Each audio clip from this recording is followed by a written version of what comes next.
Terima kasih Tuhan, biarlah kami firman kami. Terima kasih Tuhan, amin. Amin. Terima kasih Pelina. Sebelum kita mulai pelajaran, Ibu Guru mau ambil absen dulu.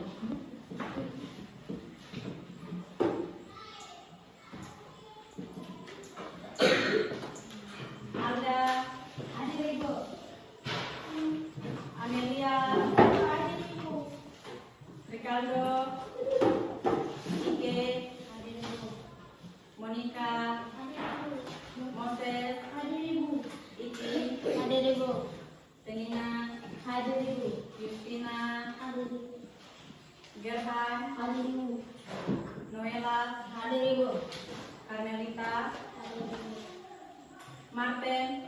hadir Ibu. Semuanya hadir? Ada. Ada yang tidak hadir? Ada. Siapa-siapa yang tidak hadir? Randy. Kenapa mereka? Sakit. Sakit. Oke, jadi semuanya hadir ya. Sebelum unsur-unsur teks berita, ada yang masih ingat tentang unsur-unsur teks berita? Ada apa saja? Apa, siapa, kapan, di mana, mengapa, bagaimana. Nah, baik, jadi kalian semua masih ingat ya pelajaran minggu lalu itu adalah unsur-unsur dari teks berita. Sekarang kita akan masuk ke pelajaran yang baru tentang struktur dan kebahasaan teks berita. Kita akan Ibu akan membahas mengenai struktur dan kebahasaan teks berita. Sudah? Apa? Struktur, struktur,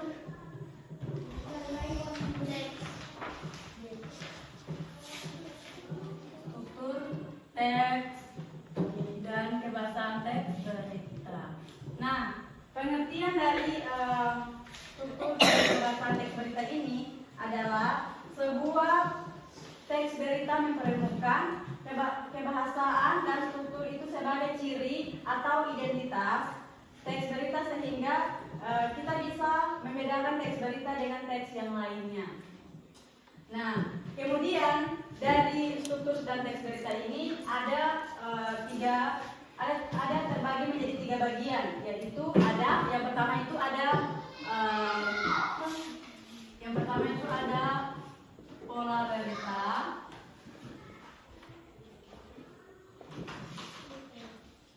Yang kedua ada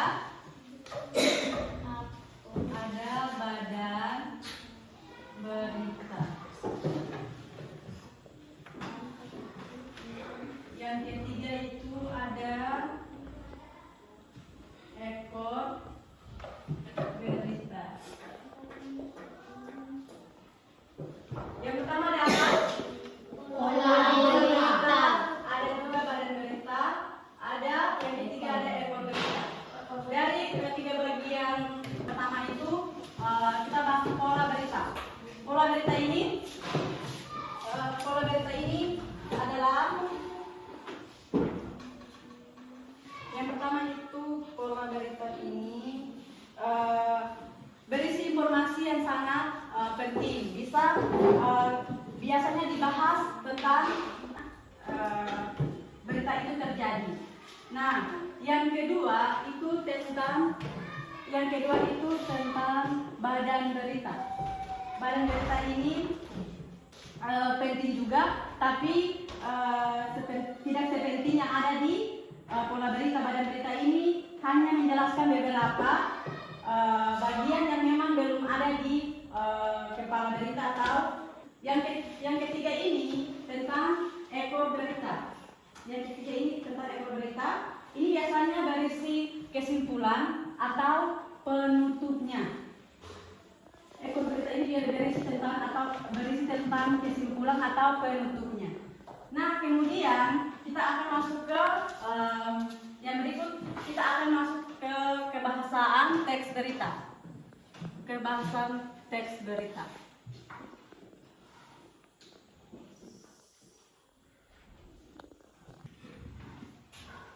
Kebahasaan teks berita ini terbagi menjadi ada 5 bagian. Yang pertama ada bahasa baku. baku. Yang pertama ada bahasa baku. Yang kedua itu konjungsi.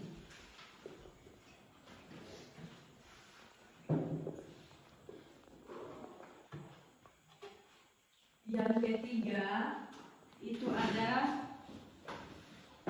kalimat tidak langsung. Yang ketiga itu penggunaan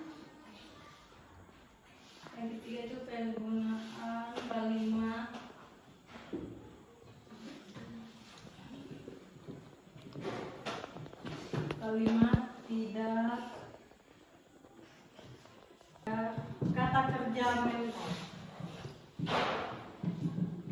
Yang keempat ada kata kerja mental. Yang kelima itu ada keterangan waktu atau tempat.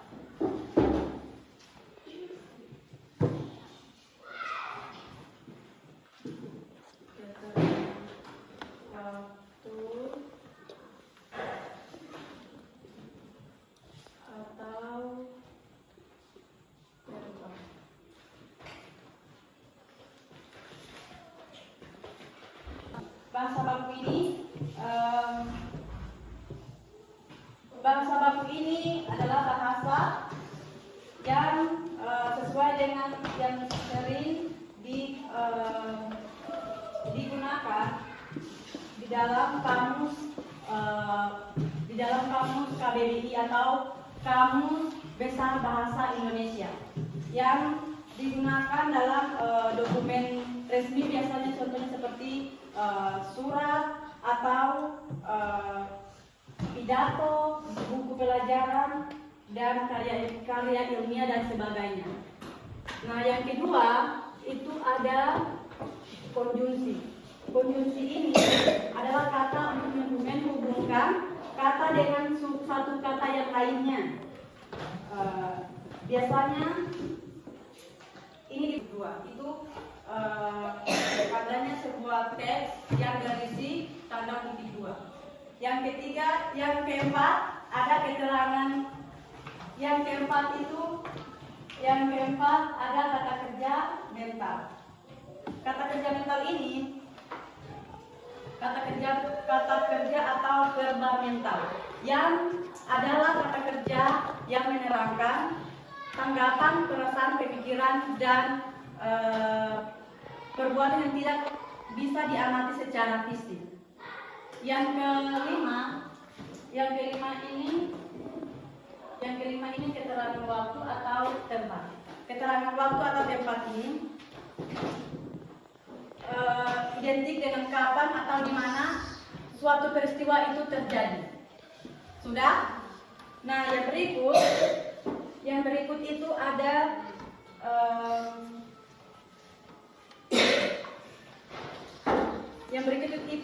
dan penjelasan struktur kebahasan dan teks berita ini. Ibu akan memberikan suatu pertanyaan di papan dan kalian akan menuliskan jawabannya di buku kalian masing-masing. Dan ibu akan memberikan waktu 2 menit dan kalian akan menulis jawaban kalian di buku, dan selesai itu kalian akan boleh mengumpulkannya di depan. Bisa?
Kalian boleh tulis dulu pertanyaannya di papan.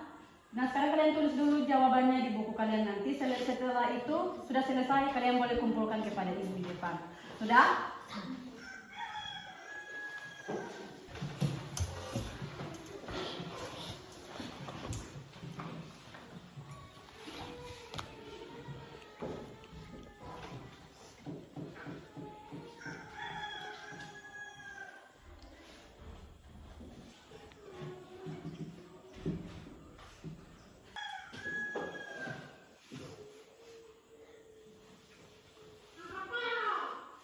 Semuanya sudah selesai menulis?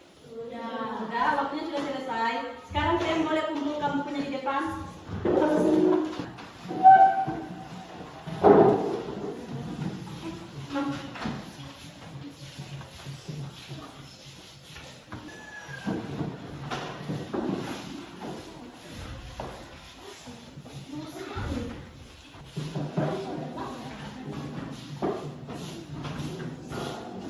Nah, dari tadi yang kalian sudah jawabkan di buku, kalian sudah tuliskan jawabannya di buku kalian. Itu adalah pemahaman yang dari yang kalian dapatkan yang tadi ibu sudah jelaskan. Sekarang kesimpulannya itu adalah dari struktur dan kebebasan teks berita itu adalah sebagian terdapat 3 bagian struktur teks kebebasan teks berita. Yang pertama ada pola berita, badan berita, ekor berita, dan kebebasan teks berita itu ada 5 bagiannya. Yang pertama ada bahasa baku, konjungsi, penggunaan kalimat, dan kata kerja mental dan keterangan waktu asal tempat. Dari penjelasan tadi ibu sudah jelaskan, ada yang belum paham? Atau semuanya sudah paham? Sudah. Sudah? Baik, sebelum kita pulang, siapa yang mau pimpin doa? Silakan Moses.